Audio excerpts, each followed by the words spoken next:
Have you ever heard the saying, what goes around comes around? Most people attribute this to being karma.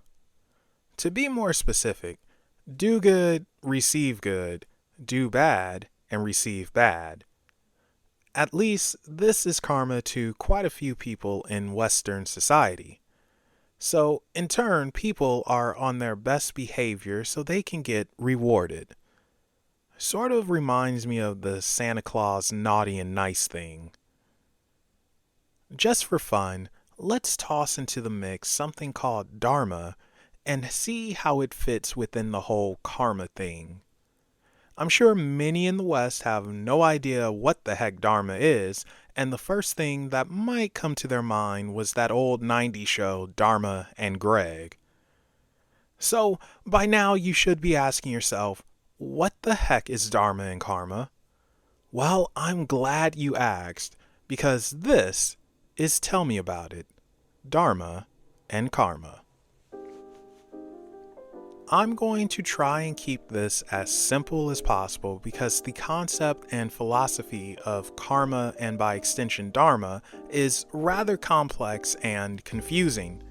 In fact, depending on the religion that incorporates Dharma and karma, you'll find different answers. Speaking of the religions, Dharma and karma are both found in Buddhism, Hinduism, Jainism, Sikhism, and Taoism. For this Tell Me About It, we'll just briefly talk about how Dharma and karma are seen in Buddhism and Hinduism, just for the sake of keeping things simple and easy to understand.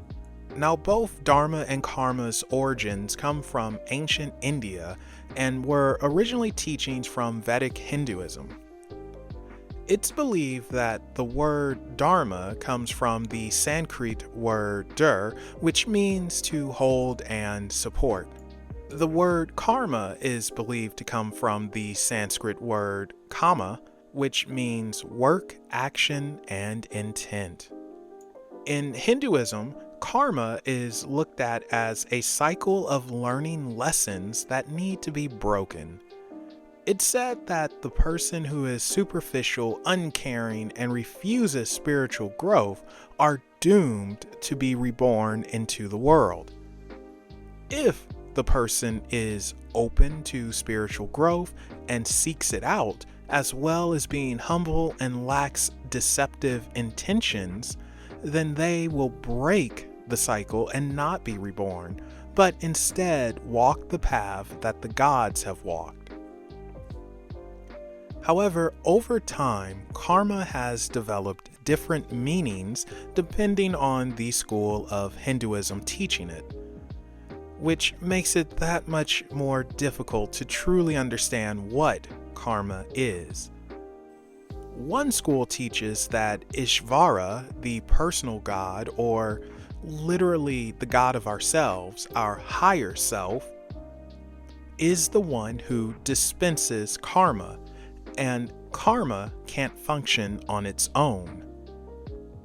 Another school teaches that karma from your past life doesn't matter, and it's your current life that determines the consequences that happen, be they positive or negative.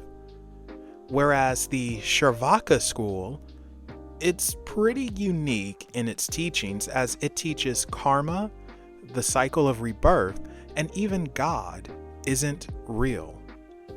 This is one of the very few schools in Hinduism that teaches an atheistic concept. In Buddhism, karma is the cycle of rebirth determined by our actions.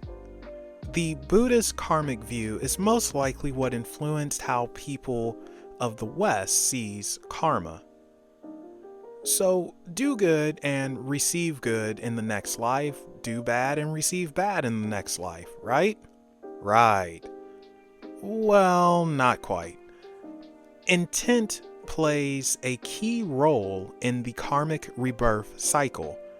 For instance, let's say a man kills another man. On the surface, this is bad karma, but what about the intent behind the killing? Well, the man killed the other man because this other man was going to harm the killer's family. So the intent is to protect, not to bring harm or death. Maybe you can even say it's noble to put oneself in harm's way to protect your family. So the negative karma, which would be death in this case, was brought on by the other man wanting to cause harm. In the Buddhist view of karma, there isn't a simple black and white answer. It's non-linear and takes into account and recognizes the circumstances surrounding the actions of a person that influences their karma. Of interesting note, in the early teachings of Buddhism, wanting rebirth was seen as ignorance, because being reborn meant that you had negative karmic debt that needed to be repaid, and you had attachments to the material world. So that means that you were unable to let go and still had lessons to be learned. One of the teachings of karma involves the no self, meaning being able to live without attachments because nothing is permanent. Enjoy material things, sure, but also learn to live without them because they have no bearing or control over your spiritual growth. Dharma in Hinduism is easier to understand than karma. We can see Dharma as the natural order of things. It's not about being good or bad. It's following the rules, whether it's behavioral, ritual, or governmental, to keep things in balance. Without Dharma, everything would lead to chaos and disorganization and no type of advancement. Dharma in Buddhism is a little bit more complicated than how it is in Hinduism. Dharma is considered to be the teachings of Buddha and cosmic law and order. Buddha says that in order to end suffering, Dharma must be cultivated. In this case, Dharma refers to having righteous thoughts, living an honest life, and seeking out understanding. In some teachings of Buddhism, Dharma is seeing reality for what it truly is, not being blinded by desires or ignorance. This is the ultimate reality. In other teachings, Dharma is part of what's called the three jewels, which is Buddha, Dharma, and Sangha. Pretty sure I said that wrong. Buddha is the perfection of enlightenment. Dharma is the teachings that Buddha has given to reach enlightenment. And Sangha are the practitioners of Dharma who teach and guide others to help them reach enlightenment. So, with that being said, how can we interpret in today's world what Dharma and karma is? From a simple and practical perspective, think of Dharma as the road of life we all must walk upon, and think of karma as the boundaries that help us stay on the road. The road is our truth, our life, and everyone's road is different. When we stray from our road and hit those karmic barriers, that's when things happen to try and get us back on track, or else we get lost, and whatever we were trying to learn walking down our road is missed, and we must circle back to learn it.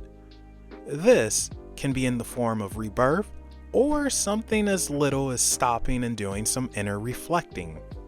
Oftentimes, we stray from our own road because we're too focused on what other people are getting, and we feel they haven't earned their success in life, or they don't deserve it because they're bad in our eyes.